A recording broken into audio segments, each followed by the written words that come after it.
This week on the podcast, how far away are we from Judgment Day? Let's get into it this week and talk about AI right here on the show.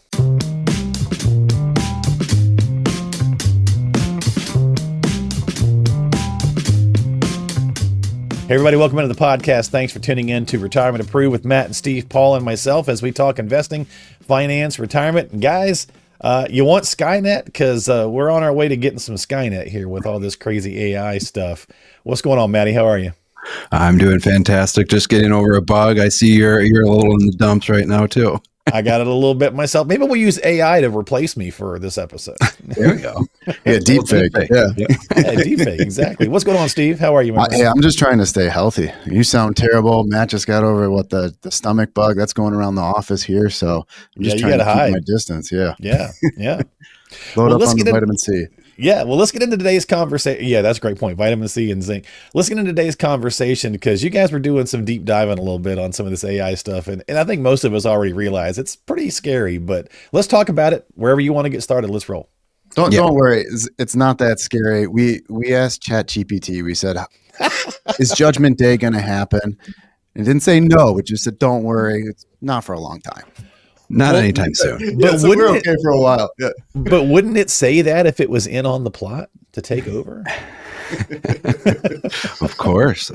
But yeah, I mean, we're definitely far off from Judgment Day because I don't see ChatGPT taking over the world at this point. It's more what they call a large language model, LLM. So just kind of a big library to predict patterns, predict things like so. One thing that we used it for the other day, Steve came into the office and he goes, Seth got Woody pajamas the other day and they came with shorts instead of pants and he refuses to wear them, threw a big fit because they're shorts and not pants. And I just went on ChatGPT and said, give me a picture of Woody in shorts. And it analyzed all the pictures of Woody, all the pictures of shorts, and boom. Now he's willing to wear those pajamas because he see Woody wearing shorts in them. Yeah, Uncle Matt came in and saved the day there. Hey, nice. AI solving real world problems. Real world problems about your jams. All right. Yeah. But the large language models they're really cool. The way I explain them to clients, think of it as almost like a librarian that's memorized the library. So I mean, you look at like high school students, college students, they're using it to write term papers. So it's like, hey, write me a B- paper so my teacher doesn't know I used AI, and it drafts it right up for them. Yeah, I like to say LLMs kind of help you do the work or make you do the work more efficient.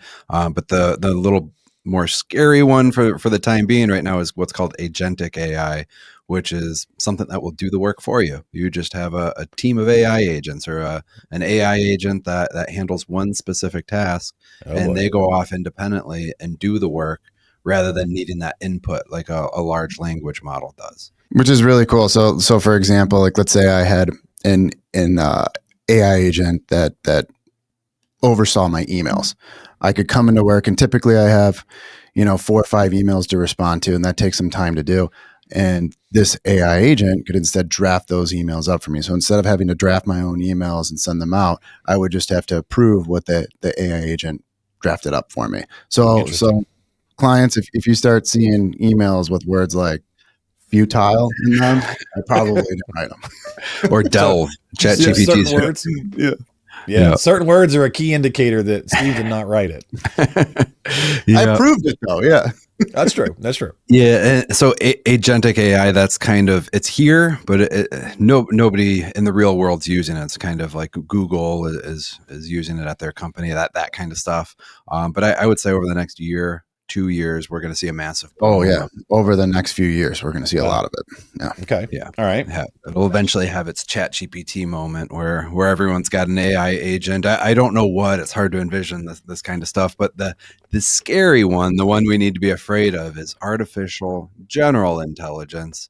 And if you ask the gigabrains, some will say it's 10, 15, 20 years away. Some say, hey, with this AI, we're going to accelerate that time horizon maybe 5 years, and maybe it's here in 3 to 5 years. Our AI is going to help us build better AI.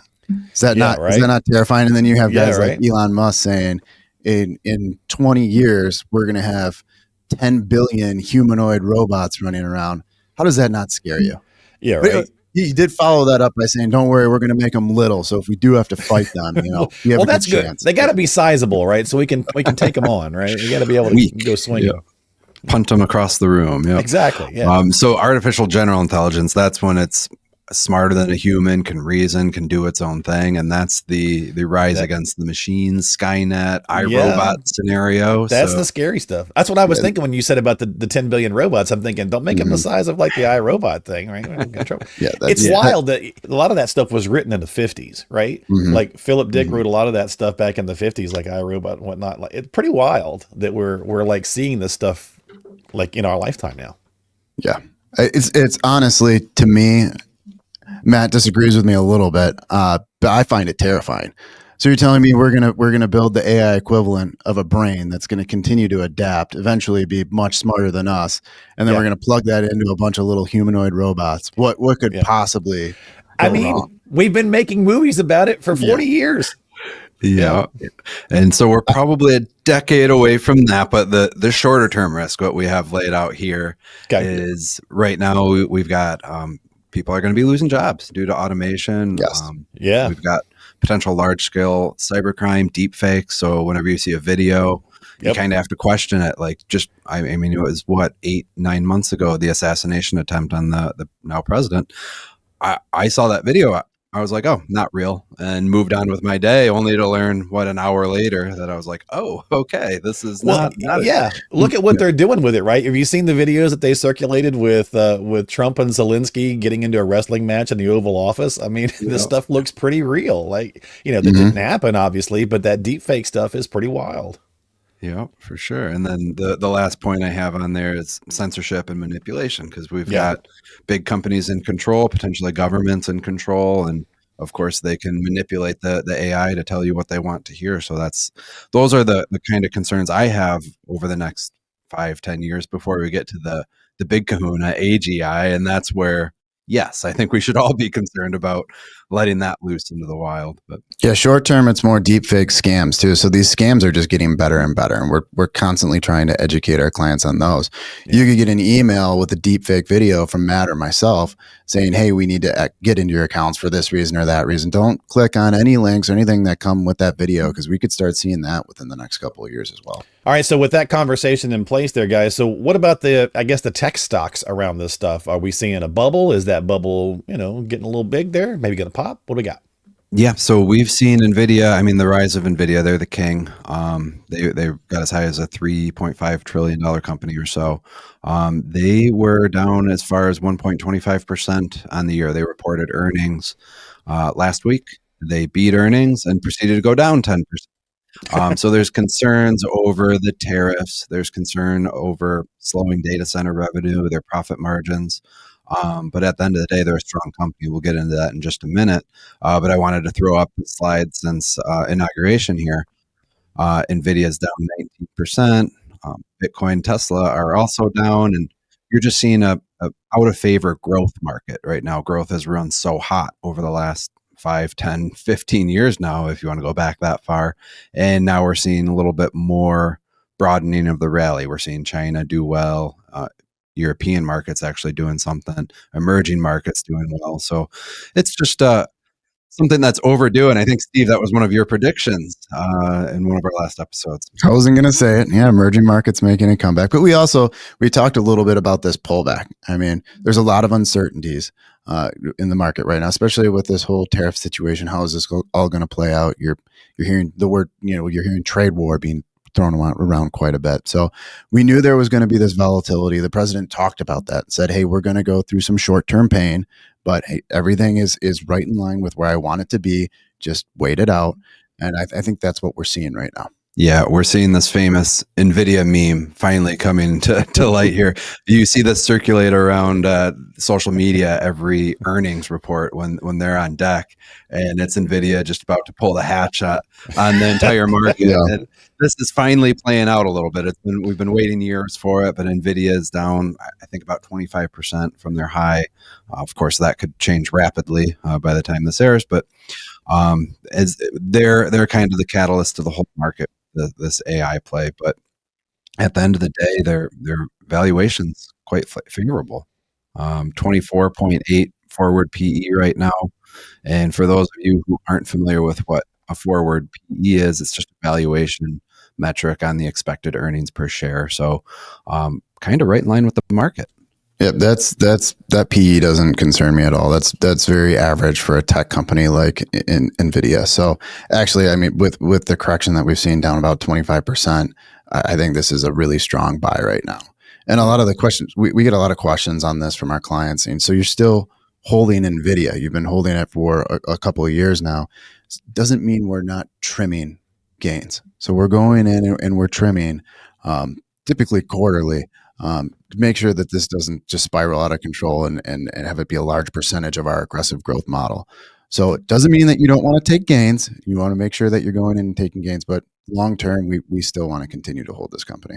Yeah, and I look at a PE under 25 Nvidia. I'm like, that's cheap. Maybe I need to go make some moves in my accounts. But and then you compare it to Costco. Costco's at 55, so you could have the super center staple or the highest tech company in the world, and it's got a more than double the PE ratio of Nvidia. So that's why I wanted to put this slide in, because it's not a bubble at this point. It's not pets.com with a PE of 300 or whatever it would have been. And it's so tied in. So many companies rely on Nvidia's tech, Nvidia's design. So there's no concern here. It's almost just like this massive web of companies, Matt. Ah, yes. My web that I was working at my computer on.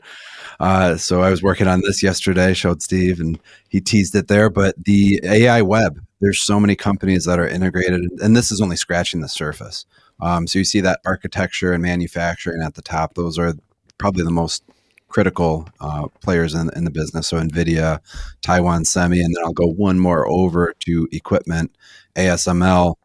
They make literally the most advanced machine in the world, more advanced than rocket ships. Their lithography EUV technology, it takes 100,000 parts to make, and it costs $200 million to make just one machine that's used in the semiconductor process.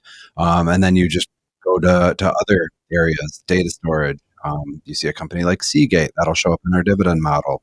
The software, Microsoft, Meta, Oracle, those are all in our strategic equity model. Power, energy, fiber, memory, all the way down to servers, cooling. That little company in the middle there, VRT, Vertiv, is a company we've held for, I think, close to 5 years now. They do the cooling for data centers, which is, I think, has a better performance than Nvidia over the last 3 years.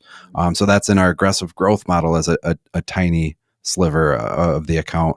And then all the way back to networking. And then the web is complete at architecture, manufacturing, but we're not even including the application layer, companies like Palantir who are innovating in the AI space. So I want to go back to the top of this web. Matt kind of looks at this with optimistic eyes, which I do too. But in a way, I always look at this and go, what could possibly go wrong here? And if you go to the top, Nvidia and then Taiwan Semi, that Matt just brought up.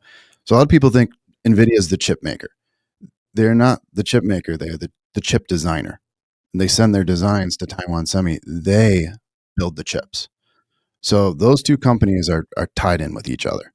Now, I don't know if you saw Trump speak at all this week, but multiple times he talked about Taiwan Semi and them investing $100 billion into a facility that is going to be built in Arizona.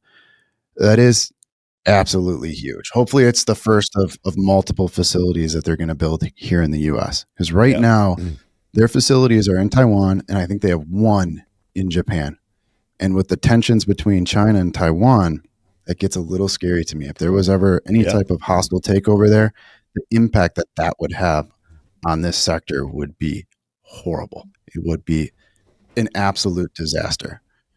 So us building now in Arizona here, it takes away some of the risk, some of the economic risk, really the national security risk as well. But we're going to need to build a few more facilities. Even if that were to happen in the future, any type of attack on Taiwan, it would still have a pretty big negative effect on this sector. Oh, yeah, for sure. And I actually was playing around with ChatGPT the other day, and I said, if you were to wipe off one company on planet Earth, like it never existed, what would have the biggest impact? And it did not say Apple. It did not say Microsoft. It did not say Nvidia. it said Taiwan Semi. That's how integral they are. And odds are, if you're watching the video version of this podcast, or maybe driving in the car, you probably have some Taiwan Semi chip in there touching you in some capacity. You absolutely do. Yeah, it is extremely important. And then there's a couple we were talking about the war game simulations that they ran. It's terrifying when you start to go down the rabbit hole of what that looks like. We'll post a link. I think there's a 165-page paper that you can read. For those of you that don't want to do that, we'll post the video too, so you can watch that as well. But it just gives you an idea of what that would look like if it played out. And again, I mean, that's a serious risk. Yeah. So that war game analysis, I didn't read it. You sent it over to me, but I ran it through ChatGPT, asked it to summarize. But that's what people who use AI do now. But then the other risk is just kind of massive innovation, which we've seen out of China. So we saw Nvidia lose $600 billion in market cap the Monday after the market got to digest the DeepSeek news. And what DeepSeek is, it's this Chinese AI that is just much, much, much more efficient than the AI we're using over here in America. We're just kind of brute forcing, throwing a bunch of compute power and coming up with the best solution. But they actually thought outside the box a little bit and were able to create a LLM that's just much more efficient. Now we don't know. The energy was bigger difference on that too, right? Consumes a lot less energy, right? Absolutely, but then you have what's called Jevons paradox, which just means when something becomes more efficient, people just use it a crap ton more, for lack of better words, and it ends up in more usage. Interesting, yeah. And again, we don't know what they spent to build this all out. I mean, it is basically like trust China and what they're telling us. So it's not like we have all the information here as well. Yeah. So the way I look at DeepSeek is, have you ever seen the movie Ford versus Ferrari, Mark? Oh, yeah. Yeah, it's great. Yeah. So it's about this race called Le Mans, where all these countries or companies, I should say, are working to create the fastest car, and they race for 24 hours. And I look at DeepSeek as showing up to that race in like a 1992 Mazda Miata, and actually competing with these $100 million supercars. Well, in a way, that's kind of what they thought Ford was doing, really, because they stood no chance. They thought they had no chance whatsoever, right? So they was kind of a laughing stock. So So we just don't know how much China has put into their supercar, but into their the moral of the story is they thought way outside the box and were able to majorly innovate. And so not only have we seen DeepSeek come out with that technology, but all the other companies are starting to integrate their reasoning model. I'm not going to get into what they actually did. And now we're seeing a lot more. We're seeing Grok 3 implement it. We're seeing Alibaba. They just came out with an upgrade that offers that reasoning capability. So at the end of the day, the market peeled back. Nvidia lost $600 billion. But this is Dr. Jim Fan tweeting back when DeepSeek came out. He's a senior research scientist at Nvidia, lead of AI agents. He said this is an obvious "we're so back" moment, because kind of the LLM industry, the AI industry, was somewhat stagnant for a little bit. But the mainstream media took it as it's so over, sell everything, panic moment. So he was just saying this is short-sighted. Ideas are going to compound, and this compounding is just going to accelerate at this point. And that's kind of our opinion as well. This is not the end of AI. We're still in maybe the second or third inning at this point. We've got a long way to go. Yeah, we don't even know how long we have to go, really. I mean, it's a long-term hold. This is not something you want to pick up short-term. I mean, you don't want this in any portion of your portfolio that you're relying on income from. This is more of a longer-term play. We don't know 2 years, 4 years, 6 years. We want to continue to hold it longer term, because there's going to be types of risk like this. This is innovation. A smaller company comes out, more efficient tech. Who knows what's going to happen in the future? Again, we think Nvidia is kind of like the blue chipper, Taiwan Semi, safer investments if you have the time horizon. So continue to hold long term. Nothing you want to play with short term and try to time the market. Yeah. And at the end of the day, I like to say every company is an AI company now. If you look at the S&P 500, all the way from the first company, whether that's Nvidia, Microsoft, what have you, all the way down to the 503rd company. I forget how many companies are actually in the S&P 500, but it's not 500. Smallest companies are using AI in some capacity, whether it's a more efficient supply chain, something like that. Every company's using it, just like every company has a website and an email accounts. That this is just part of the new normal. Yeah, I was talking AI with one of our clients, and he goes, you know what, I prefer not to own that. I don't understand it at all. I'll own companies like Hanes. Everyone still needs underwear. It's like, well, Hanes is using AI, just so you know. To design a better, pair of underwear. Yeah. All right, so let's kind of wrap it up here in the next couple minutes, guys. But you were talking about Elon. We were talking about him earlier, and you mentioned Grok a few minutes ago, which is a funny name anyway, right? Grok. So is that kind of the rising star? Like he's always, on there about how much it can do. Yeah, it came out of nowhere because I think OpenAI had about an 8-year head start on them, but that's the power of money at this point. So they were able to acquire a factory in Memphis. They bought nearly $6 billion worth of GPUs. I think it was 200,000 Nvidia H100 chips, which is essentially the gold standard. The cooling, the energy use of this factory alone is mind-boggling. And that actually propelled them to number one right now. But like I said, this is a race. So they're winning right now, but in a month from now, it could be OpenAI taking the lead and so forth. So it's just the end result for the consumer is this race is offering better and better product. Essentially, it never ends. So I don't know. Well, if you're the exact opposite of DeepSeek is what you're saying. Yeah. Well, if you're on X at all, you know that he's got some beef with Altman, so I'm sure that was part of it. They go back and forth. Sure. I'm sure that's probably where Grok came from. So what are we looking at as we move through the years? Who knows? We could have a Jetsons style utopia, a Terminator iRobot situation. I've been waiting on my Jetsons flying car since the 70s, man, and they ain't showed up yet. So I think the most realistic route is probably the Wall-E. We're all screen addicted and sit in chairs all day and robots all overweight. Yeah. Terrifying. You know how I feel about it. I feel like there's money to be made in that sector, so we'll continue to invest in it. But it scares I'll keep it PG. It scares me. All right. So let's see where we go with the technology again. LLMs, agentic AI. Not too concerned there. I think I really actually like agentic AI, but you get into AGI, it starts to get pretty scary to me. Yeah, and at the end of the day, we wanted to do this podcast, try to get our clients to understand that simply this is not a bubble. This is a part of the new normal. It's got to be part of your investment plan at this point. Don't be over allocated by any means.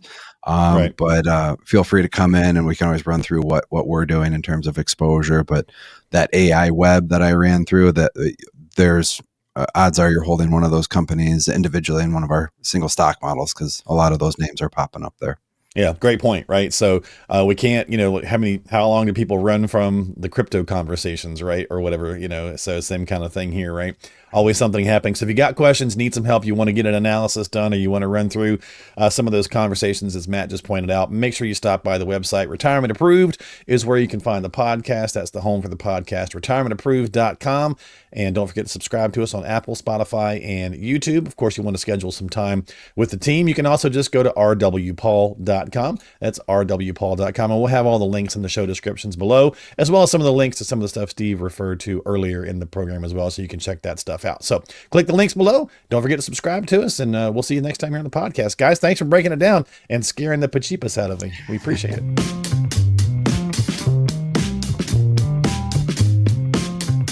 Retirement Approved is brought to you by Richard W. Paul & Associates, an SEC-registered investment advisory firm. Throughout the presentation, we may generally discuss different financial vehicles. However, nothing we say should be construed as a recommendation to buy or sell any financial vehicle, nor should it be used to make decisions today about your investments or insurance. For full disclosures, check the show notes of today's episode.